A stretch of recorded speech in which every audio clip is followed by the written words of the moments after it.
저는 오늘 이 본문을 가지고 모세의 믿음을 말하다라는 제목으로 여러분과 좀 말씀을 나누기를 원하는데요. 히브리서 11장은 우리가 믿음장으로 잘 알고 있죠. 우리가 성경에서 만나는 많은 믿음의 선진들의 이야기가 담겨 있습니다. 여러분 그런 생각 해보셨습니까? 물론 이 이야기는 히브리서는 이제 신약의 한 70년대 거의 이제 후반부에 좀 쓰여진 책이기 때문에 그때 시절의 관점으로 구약의 사건들을 바라보기 때문에 이야기를 다 담을 수 없다라고 하는 그런 역사적인 증거가 있습니다만, 저는 이 히브리서의 11장 말씀을 다시 묵상하는 가운데 저는 그런 생각이 들었습니다. 하나님이 그 사람의 인생에 있어서 이것만 기억하고 계시는구나. 이해가 되시나요? 하나님께서 그의 삶에 허물이 있지만 그런 허물들을 보시는 게 아니라 이것만 기억하고 계시는구나. 그가 믿음으로 행한 일들을 이렇게 기억하고 계시는구나. 왜 그렇습니까? 우리가 허물이 없는 자들이 없거든요. 그죠? 근데 우리가 그 사람들의 이야기로 가서 오늘 모세 이야기를 들으려면 출애굽에 가면 여러 가지 그들의 흠이 보이고 그들의 연약함이 보이지만 이 히브리서 11장에 이 모세의 이야기는 그런 것들이 들어있지 않다라는 거예요.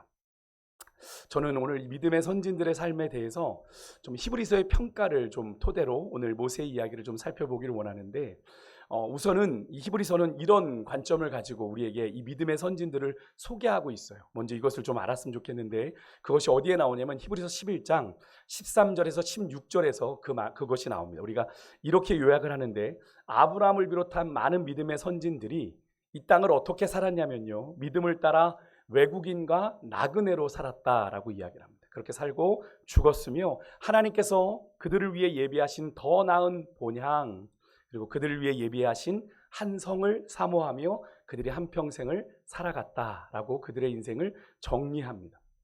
그럼 이 사실이 오늘 이 시대를 살아가는 우리 믿음의 사람들, 우리도 동일하게 그들의 길을 따라 믿음의 길을 걸어가고 있는 우리들에게 무엇을 이야기하고 있어요? 시대는 다르지만, 환경도 다르고 상황도 다르지만 같은 믿음의 길을 걸어가는 우리가 어떤 존재인지를 오늘 이 이야기를 통해 깨달으라는 말씀인 거죠. 그러니까 그들만이 아니라 지금 이 세상을 살아가는 우리 믿음의 사람들 또한 이 땅을 살아가는데, 이 땅에서는 우리가 어떤 존재예요? 나그네요. 외국인으로 이 땅에 잠시 머물며 사는 존재들이다라는 사실을 잊지 말라는 거죠. 그리고 우리가 무엇을 바라보고 살아요?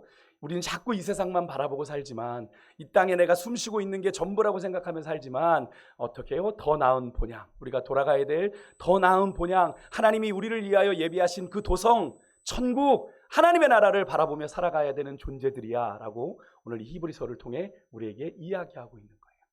여러분은 그렇게 살아가고 계십니까? 더 나은 본향, 우리 하나님이 우리를 위하여 예비하신 그 도성, 하나님의 나라, 그 천국을 우리가 믿음의 눈으로 바라보며, 물론 이 자리에서도 우리가 이 땅에서도 누리며 살아야 되겠지만, 여러분 그 하나님 나라를 기대하고 소망 가운데 바라보고 있는지요? 오늘 그렇게 믿음으로 하나님께 인정받은 믿음의 선진들 가운데 모세를 좀 만나보려고 하는데요. 여러분 모르시는 사람 아니지만 오늘 이 믿음장에서 소개하고 있는 모세의 믿음, 하나님이 특별히 그의 믿음 가운데 주목하여 바라보신 그 믿음을 여러분과 좀 묵상해 보려고 합니다. 모세의 이야기가 결코 짧지 않잖아요. 그죠?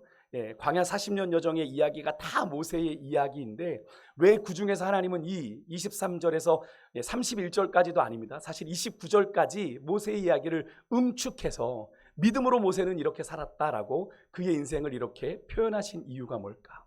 오늘 우리에게 믿음으로 살아야 되는 우리에게 모세의 삶에서 하나님이 우리에게 말씀하고 싶으신 것을 오늘 이 본문을 통해서 우리에게 말씀하고 계신다는 거죠. 그러니까 우리가 어떻게 오늘 이 시대를 믿음으로 살아내야 하는지를 모세는 우리에게 샘플로 보여주고 있다라는 겁니다. 출애굽기에 보면 여러분 요셉을 알지 못하는 애굽의 왕이 세워집니다. 이스라엘 백성들이 고된 노역으로 430년간 이제 노예 생활을 하면서 하나님께 부르짖으며 구원을 요청하고 있을 때, 하나님께서는 그런 이스라엘을 위해, 그들의 구원을 위해 한 인물을 준비시키시죠. 그죠? 그가 바로 누굽니까? 바로 모세라고 하는 인물입니다. 오늘 우리가 히브리서 11장 23절에 보면 모세가 태어났을 때 모세의 부모가 그의 아름다움을 보고 그를 숨겼다, 석 달 동안 숨겼다라고 기록을 합니다. 그런데 그러면 끝까지 숨겨야죠. 왕의 명령을 무서워하지 않았다고 기록을 하면 끝까지 숨겨야 되는데, 우리는 어떤 이야기를 알고 있습니까? 끝까지 숨기지 않고 3개월이 지난 뒤에 모세를 강물에 띄어보내게 됩니다. 근데 그 행간은 생략되어 있어요. 그리고 모세가 장성하여 이렇게 기록을 하고 있다라는 겁니다. 저는 이 행간을 보면서요, 모세를 지키고 싶었습니다. 왕의 명령을 무서워하지 않고 지키고자 했지만 그 믿음이 연약한지라, 그죠? 결국에는 그 아이를 갈대상자에 넣어 강에 버려보낼 수밖에 없는 그 부모들의 믿음의 연약함, 그것을 굳이 드러내지 않으시는 거예요. 그래서 무엇을 의미합니까? 하나님이 그런 연약함을 다 아신다는 거죠. 저는 이게 얼마나 위로가 되는지요.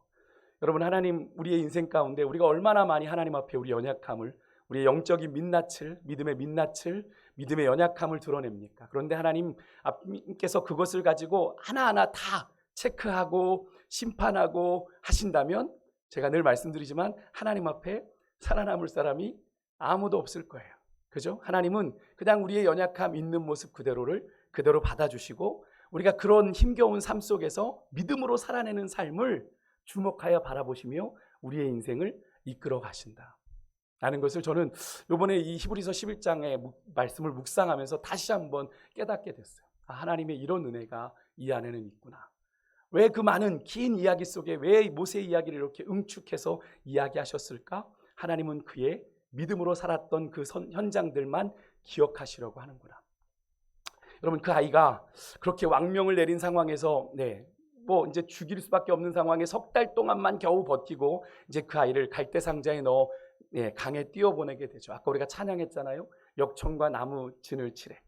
그렇게 정처 없이 흘러가는 그 잠깐의 그 장면을 묘사하는 그 장면을 보면서 우리의 인생이 그렇게 흘러가는 인생인데 그 아이가 거기서 그렇게 흘러가던 인생이 목욕하던 바로의 왕의 공주에게 발견이 되죠.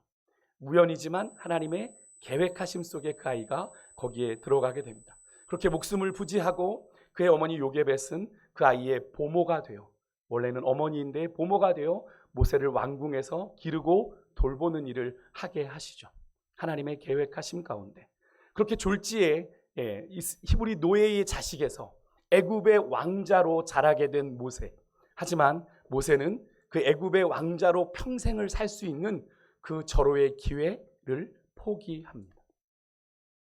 24절에 보니까요, 믿음으로 모세는 뭘 거절했어요? 모세가 장성하여 바로의 공주의 아들이라 칭함받는 특권을, 그가, 이 말은 뭡니까? 애굽의 왕자로 칭함을 받는, 애굽의 왕자로 존중을 받는 그런 인생의 절호의 기회를 그가 거절하고 오히려 무엇을 선택했다라고 성경은 이야기합니까? 25절에 하나님의 백성과 함께 고난받기를, 부연하여서 죄악의 낙을 누리는 것도 다 포기하고, 26절에 보니까 이것을 이렇게 표현했습니다. 그리스도를 위하여 받는 수모를 애굽의 모든 보화보다 더 큰 재물로 여겼다.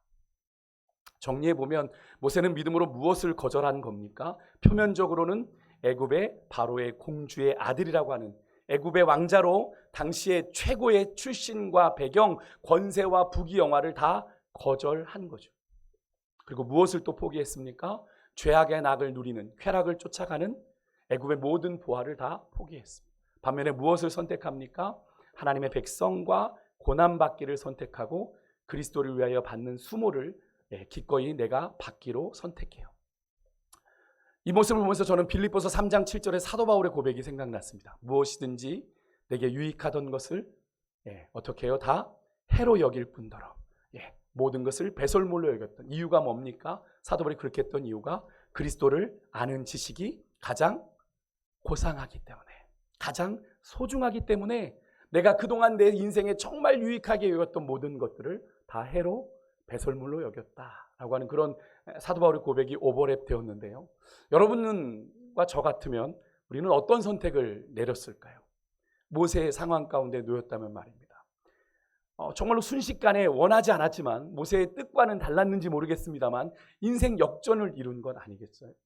솔직히 세상의 관점으로 볼 때 모세처럼 이런 선택을 내린다는 건 누가 봐도 어리석은 선택이죠. 미련한 선택입니다. 바보 같은 선택이에요. 당시 여러분 이집트 문명은 고대 문명의 발상지입니다. 인류 역사를 봐도 애굽이 그렇게 쇠락했던 적은 거의 없었습니다. 그 정도로 애굽은 막강했던 나라죠. 우리가 솔로몬의 이야기를 통해서도 살펴봤지만 솔로몬이 그 엄청난 나라와 그 제국을 이루면서도 그가 그의 첫 번째 부인으로 누구를 들였습니까? 애굽 바로의 딸을 자신의 부인으로 들였을 정도로 그런 바로의 힘을 등에 업고 싶어 했을 정도라는 거예요. 애굽의 힘이 그렇게 막강했던 겁니다. 그런 애굽의 왕 바로 공주의 아들이 되는 그 영광과 그 권세를 다 버리다니요. 그의 생명을 보존하기 위해서, 그의 생명을 지키기 위해서 그의 부모와 누나가 얼마나 노력을 했는데 그걸 버립니까? 좀 잘 돼서 그 부모랑 이렇게 가족들 챙겨야 되는 거 아니에요? 이런 어이없는 선택이 어디 있습니까? 지금 사실 넝쿨째 굴러 들어온 복을 다 차고 이 모세는 굳이 사서 지금 고생하겠다는 이야기 아닙니다.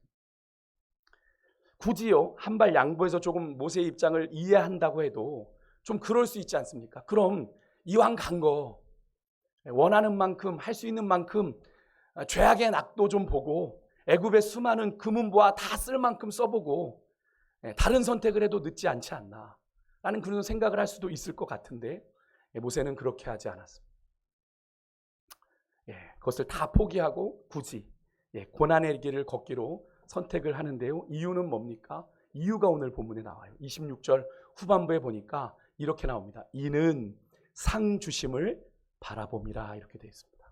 10절에 믿음의 조상 아브라함이요 더 나은 본향을 바라봤던 것처럼 모세는 뭘 바라보았습니까? 그가 돌아가 하나님께 받을 하나님의 상을 바라보았다라는 거죠. 하나님 상 주실 하나님을 바라보았다는 거예요. 결국 무슨 말입니까? 하나님에 대한 철저한 믿음으로 하나님께서 내게 주실 그 상을 바라보면서 모세는 이 세상에서 애굽에서 누릴 모든 특권과 모든 누림의 권세를 다 포기하고 하나님께서 주신 그 사명의 길, 하나님의 택한 백성들을 구원해야 하는 그 길, 그래서 그 백성들과 함께 고난받기를 그리스도를 위한 고난, 순환도 감내하는 그 길을 걸어갔다라고 성경은 이야기하고 있는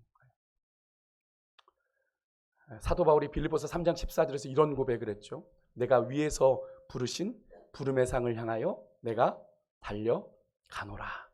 그러니까 찬양도 그렇게 고백하는데 그런 고백처럼 모세 또한 어떻게 해요? 이 세상의 부귀영화 다 뒤로 하고 위에서 부르신 부름의 상을 향하여 달려갔다. 너무나 허무맹랑한 이야기죠. 우리의 관점으로, 세상의 관점으로 본다면 어떻게 그럴 수가 있어? 근데 여러분 이런 모세의 믿음을 우리가 27절에서는 이렇게 표현합니다. 우리가 거기 보면 이런 표현이 나와요. 보이지 아니하는 자를 보는 것 같이 하여 참았다라고 말입니다. 여러분 여기서 보이지 아니하는 자가 누구죠? 보이지 아니하시는 하나님. 특별히 이 구절을 보면 모세가 이 고백, 이것과 오버랩이 되는 장면, 이 구절에 27절에 보시면 자기 눈앞에 시퍼렇게 살아있는 애굽 왕이 자신한테 노하고 있는데 그런 입장에서 그런 애굽의 그런 왕의 그런 진노 앞에서 누구를 기억하면서 보이지 아니하시는 하나님을 내가 보이는 것 같이 여기며 그 애굽 왕의 분노를 진노를 두려워하지 않았다. 라는 그 말씀이 저에게 정말 위로가 되고 도전이 되더라고요. 사람 앞에 비굴하지 아니하고 보이지 않는 하나님을 보이는 것처럼 여기며 믿음의 선택을 하며 나아갔던 모세. 여러분 우리는 보이는 것에 먼저 반응하잖아요. 그죠? 보이는 게 내 손에 잡히는 거, 내 손에 만져질 수 있는 것 먼저 반응하잖아요. 그래서 여러분 보이지 않는 하나님 너무나도 쉽게 외면하고 무시하고 살 때가 많은데 이것쯤이야 뭐 하나님도 깊이 생각하시겠어 라고 생각하고 우리는 하나님 보이지 않는 것처럼 우리는 하나님 그 보이지 않는 하나님을 보이는 하나님으로 세상에 드러나야 되는 존재인데 우리가 오히려 그 하나님을 세상 속에서 가리는 존재로 살아가지 않습니까? 그런데 여러분 오늘 이 모세는 보이지 아니하는 하나님을 보는 것 같이 참으며 그에게 주신 그 사명의 길을 고난 중에도 걸어갔다라고 성경은 이야기하고 있는데요. 이 말씀을 묵상하다 보니까 누가복음 12장 5절에 예수님의 말씀이 생각났습니다. 이런 말씀을 하시죠. 우리 같이 한번 좀 읽어볼까요? 예수님도 이런 말씀하셨어요. 시작. 마땅히 두려워할 자를 내가 너희에게 보이리니 곧 죽인 후에 또한 지옥에 던져 넣는 권세 있는 그를 두려워하라. 내가 참으로 너에게 이르노니 그를 두려워하라. 아멘. 여기서 지옥에 던져 넣는 권세 있는, 그냥 죽게만 하는 게 아니라 지옥에 던져 넣는 권세 있는 그가 누굽니까? 하나님이시죠. 우리의 심판주가 되실 하나님, 그 하나님을 두려워해라. 예수님께서 내가 참으로 너희에게 말한다. 진심이야 얘들아. 너희들에게 정말 하고 싶은 이야기야 라는 거예요. 여러분 복음서에 나오는 내가 진실로 진실로 너희에게 이르노니라는 예수님의 그 표현은 예수님이 정말 하고 싶은 이야기예요. 오늘 이 이야기가 뭡니까? 하나님을 두려워해야 돼. 보이지 않지만 그분은 살아계셔. 내가 지금 이 땅에 온 이유가 바로 그거잖아. 예수님 그렇게 말씀하셨다는 거예요.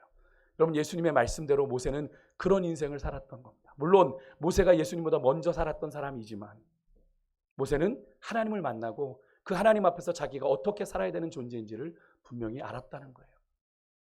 여러분 세상 그 누구보다도 온유함이 승했다라고 표현하는 모세, 그는요 온유함만 그렇게 있었던 것이 아니라, 아니 어쩌면 그의 온유함이에요. 그가 정말 두려워할 대상이 누구인지를 알았기 때문에 그는 함부로 그의 감정대로 그의 기분대로 살아가지 아니하고 하나님 앞에서 온유한 삶 가운데 살았던 것이 아닐까. 왜?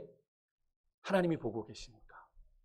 내가 정말 두려워야 될 하나님이 살아계시니까. 모세는 한순간도 함부로 살아가지 않았다는 거예요.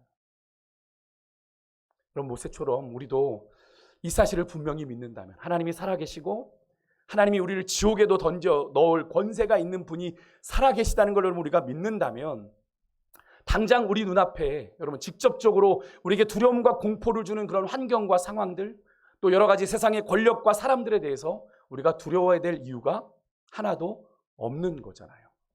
근데 사단은요 끊임없이 우리에게 그 세상의 힘과 권세를 빌어서 우리 믿음의 사람들을 잡고 세상에 굴복시킵니다. 그게 너무나 강하게 보이거든요. 그게 너무 강력하게 보이거든요. 세상을 여러분 근데 기억하십시오. 세상을 크게 보면 하나님이 작게 보이고요, 하나님을 크게 보면 세상이 작게 보입니다. 한번 따라해 보시겠어요? 세상을 크게 보면 하나님이 작게 보이고, 하나님을 크게 보면 세상이 작아 보인다. 여러분 하나님이 크게 보일 때까지 여러분 기도의 무릎 꿇으시길 바랍니다. 그게 필요해요. 자꾸 하나님이 보잘것없어 보이세요? 물론 우리는 그렇게 말하지 않습니다. 하나님은 위대합니다, 찬양하지만 우리의 삶이 하나님이 정말 별 볼 일 없는 존재인 것처럼 우리 그렇게 살아가고 있지 않으세요? 하나님이 정말 그렇게 두 눈 시퍼렇게 뜨고 살아계신 하나님이라면 우리의 삶이 그럴 수는 없는 거잖아요. 근데 우리는 지난 한 주간만 해도 얼마나 세상 앞에 많이 굴복하고 타협하고 그렇게 살아왔습니까? 정말 하나님이 살아계신다을 믿는다면 그렇게 살 수 없는 것인데, 그죠? 꼭 그런 하나님이 살아계시지 않는 것처럼 우리 믿는 자들이 먼저 그렇게 살지 않았냐는 거예요. 그러니까 세상이 우리의 믿음을 가지고 뭐라 그럽니까? 조롱하는 거죠. 너의 믿음을 보여보라고. 하나님이 정말 살아계시냐고. 여러분 하나님이 크게 보이실 때까지 여러분 기도의 무릎 꿇으실 수 있는 여러분과 제가 될 수 있길 주님으로 축복합니다. 사실 히브리서의 이 말씀을 읽고 있는 첫 번째 독자들이요, 히브리서가 기록된 시점과 이것이 기록되어서 이제 읽었던 그 시점이 이제 초대교회 시대인데, 이 말씀이 참 성도들에게 위로가 되지 않았을까 하는 그런 생각을 해보게 됩니다. 그 당시 그 초대교회 성도들에겐 이 모세라는 인물은 율법을 상징하는 인물이에요. 구약을 대표하는 인물입니다. 근데 그런 모세가 어떻게 살았더라? 세상의 권력을 두려워하지 않았더라. 그리고 살아계신 하나님을 두려워함으로 온갖 고난과 수고에도 불구하고 그에게 주어진 모든 특권과 부귀영화 포기하고 그에게 맡기신 사명의 길을 걸어갔더라 라고 하는 이 사실이, 또한 그런 모세의 수고가 그 시절 수천 년 전, 이 히브리서가 기록된 시절보다 수천 년 전이잖아요. 그 시절에만 국한된 것이 아니라 26절의 말씀처럼 궁극적으로는 그리스도를 위하여 받는 순환이 되었다라는 사실이 오늘 그 시대 가운데 정말로 예수 그리스도를 믿는다고 핍박받고 유대인들로부터 온갖 회유를 받고 있었던 그들의 삶에는 얼마나 위로가 됐겠어요. 아, 우리가 걸어가는 길이 틀린 길이 아니구나. 밖에서는 핍박하고 안에서는 회유하고 이들이 얼마나 믿음에 대해서 갈등했겠어요. 초대교회 성도들이. 아, 내가 잘 가고 있는 건가? 내가 믿음의 길 잘 가고 있는 건가? 근데 왜 다 누구도 날 응원해 주지 않지? 왜 로마 제국은 우리 이렇게 핍박하는 거지? 왜 유대인들은 이렇게 우리를 회유하려고 드는 거지? 잘못된 길이라고? 이 길이 진리라면 누군가 응원해 줘야 되는데 아무도 그러지 않는 것 같은 거예요. 그런데 성경을 보니 모세가 그런 길을 걸어갔다고 하는 거예요. 이 사실이 얼마나 그들에게 위로가 됐을까요? 그들은 예수 그리스도를 믿는 믿음을 지키며 교회를 위한 사명을 감당하고 있었거든요. 고난 중에도. 그죠? 그 증거가 뭡니까? 카타콤으로 지하 7층, 6층, 8층까지 파고 내려가 그들이 믿음을 지켰던 자들이지 않습니까? 그들에게 이 모세의 고난 이야기가, 모세의 이 순환 이야기가 얼마나 은혜가 됐겠어요. 그런데 그들에게만 위로가 될까요? 이 말씀은 오늘을 사는 우리들에게도 위로가 되고 소망이 되는 말씀인데요. 참 믿음이라는 것이 그렇죠. 뭐라도 좀 보이고 확실하게 만져지고 확인할 수 있으면 참 좋겠는데 보이지 않아요. 보이지 않는 것들을 보는 것처럼 믿는 것이 믿음이라고 얘기합니다. 특히 우리의 섬기는 하나님이라는 존재가 그렇습니다. 우리 눈에는 온갖 세상의 것들만 보여요. 세상의 것들이 솔직히 더 크게 보입니다. 아까 우리는 그렇게 고백했지만 세상의 것들이 더 크게 보여요. 세상의 권력, 세상의 힘, 세상의 물질이 물질이면 세상 다 될 것 같아요. 한없이 커 보이는 것이 사실이거든요. 당장 피부적으로 느끼고 이런저런 상황 속에서 부딪히고 있는 형편과 상황 속에서 느끼는 세상의 그런 권력과 힘이란 사실 너무나도 실제적으로 우리에게 다가오거든요. 그러하기 때문에 당장 보이지 않는 하나님보다 사실 우리가 보이는 세상에 연연하며 살 때가 많은 것이 사실은 우리가 마주한 지극한 현실입니다. 그런데 여러분 이렇게 한번 생각해 보았으면 좋겠어요. 사실 여러분 하나님의 존재가 우리에게 정말 눈에 보인다면 우리는 한평생 하나님을 향한 믿음 버리지 않을까요? 하나님이 딱 우리에게 보인다면? 글쎄요, 장담 안 하겠습니다. 저 수준이 아니실 테니까 장담할 수 없겠지만 과거 이스라엘 백성들을 미루어 보건대 우리도 별로 그렇게 하나님을 향해 신실할 것 같지 않은데 여러분 어떠실지 모르겠어요. 여러분 40년 광야 노중에 전쟁에서 승리한 것 차치하고라도 아침에 구름기둥 밤에는 불기둥 만나와 메추라기 반석에서 샘물을 내시고 그들의 신발과 옷이 헤어지지 않도록 아주 세밀하게 그들을 인도하셨던 하나님, 그 살아계신 하나님을 그들이 광야에서 그렇게 직접적으로 경험해 놓고서 또 약속의 땅의 실체를 확인해 놓고서도 믿음을 저버린 이스라엘 백성들을 우리가 떠올려 보건대 그들과 성정이 전혀 다르지 않고 성정이 똑같은 우리도 그들과 크게 다르지 않을 것 같다는 생각이 드는 것, 그것은 저만의 착각일까요? 결국 믿음은 뭡니까? 오늘 모세가 그랬던 것처럼 보이지 아니하는 자를 보는 것 같이 하여 죄악의 낙을 누리는 것보다 하나님의 백성과 고난받고 그리스도를 위하여 수모를 받기를 더 좋아하며 인내하며 나아가는 것이 믿음이죠. 결국 한마디로 말씀드리면, 간단하게 말씀드리면 믿음은 보이지 않는 것을 보는 거예요. 우리 육신의 눈은 보이지 않지만 보이지 않는 그것을 보는 것으로 믿고 우리는 믿음으로 살아가는 거예요. 다른 말로 하면 시선이 바뀌는 겁니다. 관점이 바뀌니까 하나님을 인식하는 관점도 바뀌게 되고 그로 인해서 모세가 가치가 바뀌게 된 거죠. 보이지 않는 그 하나님을 보이는 하나님으로 믿고 내가 돌아가야 될 더 나은 본향이 있고 내가 돌아가면 내게 주실 그 상이 있음을 모세는 알았기 때문에 그의 인생에, 그가 바라보는 세상에 이 애굽의 부귀영화가 별로 의미가 없더란 말입니다. 그래서 모세는 당장 내 눈에 보이는 애굽, 뭘 말하는 거예요? 세상을 말하는 거죠. 세상의 그 어떤 즐거움과 어떤 값지고 귀한 것들보다 눈에 보이지 않는 하나님의 그 약속, 하나님의 그 세계에 더 큰 즐거움과 가치를 두게 되었고요. 그로 인해서 모세는 그렇게 세상이 감당할 수 없는 그런 놀라운 믿음의 선택을 하는 믿음의 사람이 될 수 있었던 건데요. 간절히 바라기는요, 모세처럼 여러분과 저에게도 하나님의 나라의 그 진정한 가치를 우리 눈에 보이지 않지만 제대로 볼 수 있는 믿음의 눈이 여러분들에게 있으시기를 주의 이름으로 축복합니다. 그러면 달라질 수 있는 거예요. 남들이 보지 못하는 걸 보는 인생이 달라지는 거잖아요. 그러면 달라질 수 있는 거잖아요. 마지막으로 28절 이하의 믿음으로 모세는요, 좀 간단한 이야기들, 유월절과 피 뿌리는 예식, 유월절 의식을 통해 이스라엘로 하여금 장자의 재앙을 피하게 했고요. 29절에는 믿음으로 모세가 홍해를 육지같이 건넜고요. 30절은 모세와는 직접 상관은 없지만 모세와 연관된 사건으로 이스라엘 백성들이 7일 동안 여리고성을 돌아서 여리고성이 무너졌고요. 31절에 그 멸망하는 여리고성에서도 하나님의 약속을 붙잡은 기생 라합만이 그 멸망을 면하게 되었다. 여러분, 이 사건 네 가지의 공통점이 뭔지 아십니까? 하나님의 약속이 먼저 있었다라는 것. 그리고 그 약속을 붙잡은 사람들이 그 사건의 주인공들이 되었다는 거예요. 유월절 사건도 마찬가지고 홍해를 가른 사건도 마찬가지고 여리고성에 대한 말씀도 마찬가지고 여리고성에서 구원받은 기생 라합의 가족도 마찬가지입니다. 그죠? 그 정탐꾼들이 약속한 대로 그 빨간 줄을 매달아 놨기 때문에 그 구원을 경험한 것 아니겠어요? 여러분, 믿음은 뭡니까? 하나님의 약속을 붙들고 믿는 거예요. 그래서 우리가 기독교 믿음을 이야기할 때, 신앙을 이야기할 때 덮어놓고 믿는 믿음 아니라고 얘기하는 거죠. 그죠? 기독교의 신앙은 덮어놓고 믿는 믿음이 절대로 아닙니다. 세상은 덮어놓고 믿죠. 운을 기대하니까 덮어놓고 믿습니다. 막연하게 어떻게 되겠지, 어떤 좋은 수가 생기겠지라고 믿지만 우리는 덮어놓고 믿지 않습니다. 펴놓고 믿어요. 뭘 펴놓고 믿어요? 하나님의 약속의 말씀을 펴놓고 믿어요. 그 말씀이 내게도 이루어지이다. 믿음의 근거가 되는 이 말씀을 붙잡고 우리는 신앙생활을 하는 거예요. 여러분, 그래서 우리의 믿음은 막연한 행운을 기대하는 세상의 믿음과 달라요. 어떻게 해요? 우리는 하나님이 주신 그 약속을 바라고 믿는 믿음이기 때문에. 그래서 여러분, 우리가 세상에서 우리의 시선을 미혹하고 우리의 마음을 빼앗는 그 세상을 이기는 비결도 바로 이 믿음에 있습니다.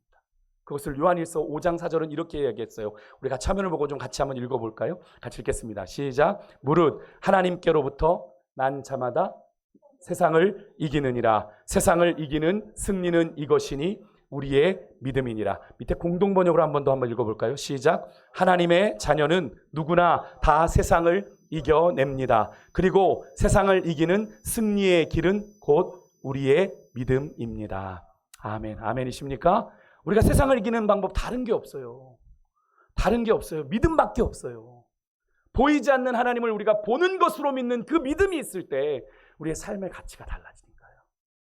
그것 말고는 설명할 방법이 없어요. 여러분, 믿음은 누구를 향한 믿음입니까? 하나님을 향한 믿음이에요. 나를 향한 믿음이 아닙니다. 내가 할 수 있을까? 없어요. 우리에게는 세상을 이길 힘이 없어요. 우리가 아무리 의지가 결단이 있어도 없어요.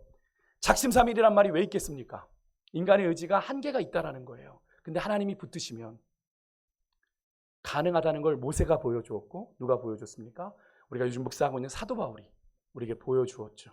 그죠? 예. 그래서 하나님을 아는 지식이 가장 고상함을 깨닫고 나니까 내게 유익하던 것이 모두가 해가 되고 배설물이 되더라. 여러분, 하나님의 약속에 대한 우리 성도들의 믿음이 바로 세상을 이기는 승리의 비결이라고 성경은 우리에게 이야기하고 있습니다. 여러분, 그렇게 믿음으로 살려고 하는 자들에게 뭐가 임하냐면, 여러분, 우리가 이제 말씀을 마치고 찬양하게 될 텐데, 우리가 잘 아는 찬양, 나의 갈 길 다가도록에 보면 이런 가사 있죠.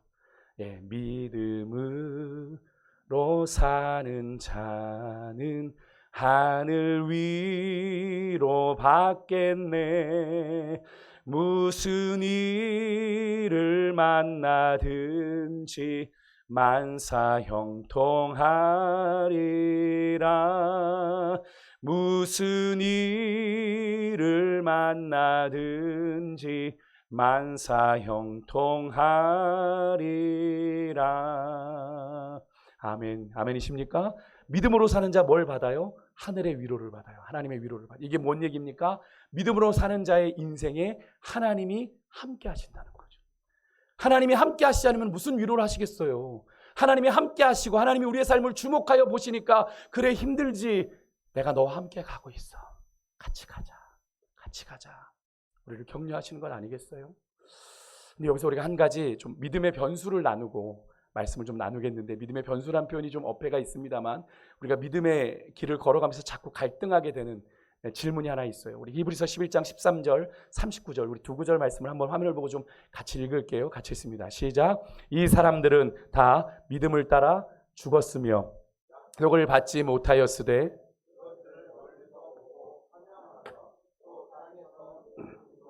나그네 임을 증언하였으니. 39절이요. 이 사람들은 다 믿음으로 말미암아 증거를 받았으나 약속된 것을 받지 못하였으니. 아멘. 이들이 약속을 받았습니까? 믿음으로 살았지만 하나님이 주신 약속이 그들의 삶에서 당대에 살아있을 때 이루어지지 않았어요. 물론 이루어진 약속도 있지만, 여러분, 무슨 믿음의 변수입니까? 하나님의 약속이라고 붙잡고 살았는데 그 약속이 내 때에, 내 당대에 이루어지지 않는 거죠. 여러분, 그러면 그 믿음은 아무 의미가 없는 믿음입니까? 아무 쓸모없는 믿음인가요? 헛수고한 건가요? 그런 생각하게 되잖아요. 근데 여러분, 이 세상이 끝이라면 그렇습니다. 그죠? 이 세상이 끝이면 안 이루어졌으니까 실패한 거예요. 그 믿음은 실패한 겁니다. 하지만 여러분, 우리는 이 세상이 끝이 아니죠. 이 세상은 잠깐. 아까도 제가 예배 열면서 말씀드렸죠. 우리에겐 천년이 하루 같고 하나님께는 하루가 천년 같음을 너희들이 꼭 알아야 된다라고 얘기하신 게 그겁니다. 여러분, 우리가 잠깐 사는 100세 시대, 100세도 훌쩍 가잖아요. 그래서 여러분들 지금 우리 어르신들 가끔 그런 말해서 한 해가 너무 빨리 지나간다고. 저도 그게 조금 느껴져요. 요즘 조금 느껴져요. 예, 정말 한 해 한 해가 훌쩍훌쩍 지나가는 게 느껴집니다. 그런 인생 100년 얼마나 길다고요. 근데 그게 전부가 아니에요. 우리는 영원을 바라보고 가는 존재들인 줄 믿습니다. 그래서 우리는 여기가 나그네예요. 나그네. 근데 나그네인데 자꾸 이 땅에 자꾸 미련을 갖는 거죠. 예수님께서 뭐라고 하셨습니까? 너희의 보화를 땅에 쌓아두지 말고 어디에 쌓아두라? 하늘에 쌓아두라. 이런 얘기하면 이제 성도님들 시험 들어요. 헌금하래.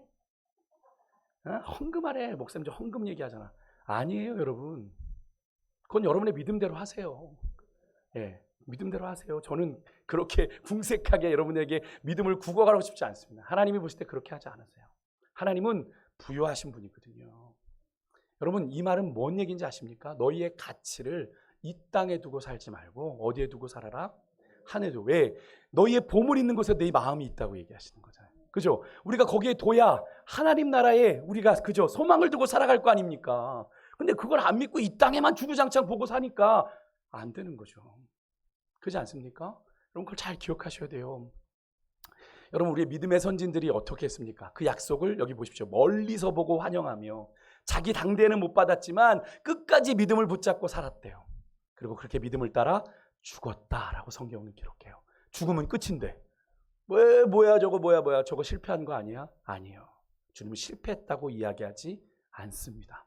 그들의 삶을 통해 그들의 삶이 나그네요, 외국인이라는 걸 증언했다. 그들이 돌아가야 될 본향이 있다는 걸 그들의 삶을 통해 증언했다라고 얘기하고 계시잖아요. 그렇다면 여러분, 우리의 믿음의 결국은 무엇입니까? 믿음의 결론은 베드로전서 1장 9절에 우리에게 믿음의 결론을 이렇게 얘기합니다. 우리 같이 한번 화면을 보고 읽을게요. 시작. 믿음의 결국 곧 영혼의 구원을 없나요? 네, 이게 조금씩 느네요. 오늘 약간 버퍼링이 좀. 네, 같이 한번 읽겠습니다. 아마 지금 방송국에서 뭔 일이 난 것 같아요. 두 분이 지금 막 하고 계신 거 보니까. 예, 한번 같이 읽겠습니다. 시작. 믿음의 결국 곧 영혼의 구원을 받음이라. 아멘. 우리의 믿음의 결국은 뭐예요? 영혼이 구원받는 거예요. 구원받는다는 건 뭡니까? 하나님 나라로 우리가 가는 거예요.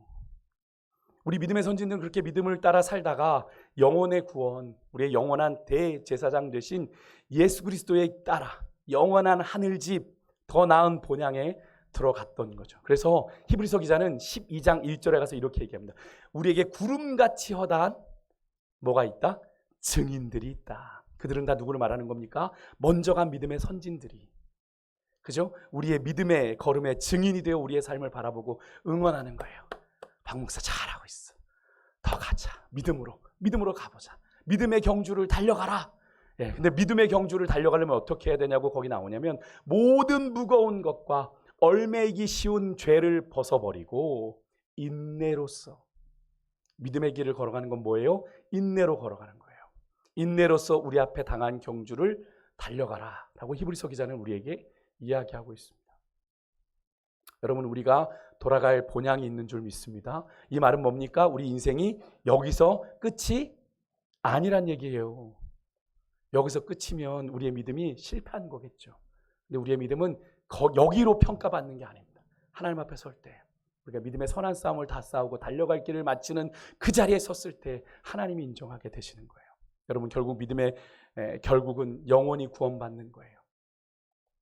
그렇게 믿음으로 이 땅의 나그네 인생길에서 우리에게 주신 사명 감당하는, 그래서 삶의 결국 영혼의 구원 완성되신 우리가 하나님의 도성 천국에 입성하게 되는 것이 우리의 믿음의 마지막 여정이라는 것을 여러분 기억하시고, 여러분 이 땅에 많은 것 두려워하지 마십시오.